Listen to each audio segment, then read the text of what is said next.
The chemical processes of major importance today are those involving the addition of polymers, surfactants, or caustic to the injected water.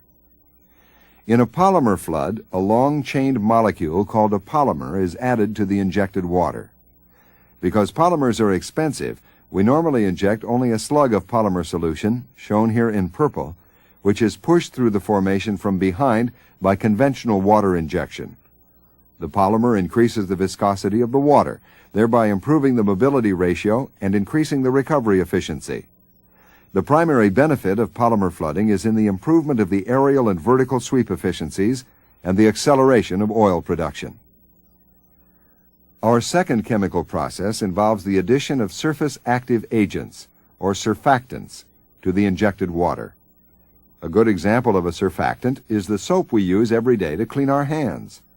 These compounds can act to reduce the interfacial tension between the oil and water in the reservoir, reduce the residual oil saturation, and improve the displacement efficiency. Surfactants are usually introduced to a water flood as components in a water-oil surfactant, or micellar solution. A slug of this solution, shown here in yellow, is injected into the reservoir at the leading edge of a flood. A polymer solution is usually injected after the micellar solution to control the slug and improve volumetric sweep efficiency. The polymer solution, in turn, is followed by normal water injection. The injected fluids push an oil bank ahead of them and leave a relatively low residual oil saturation behind.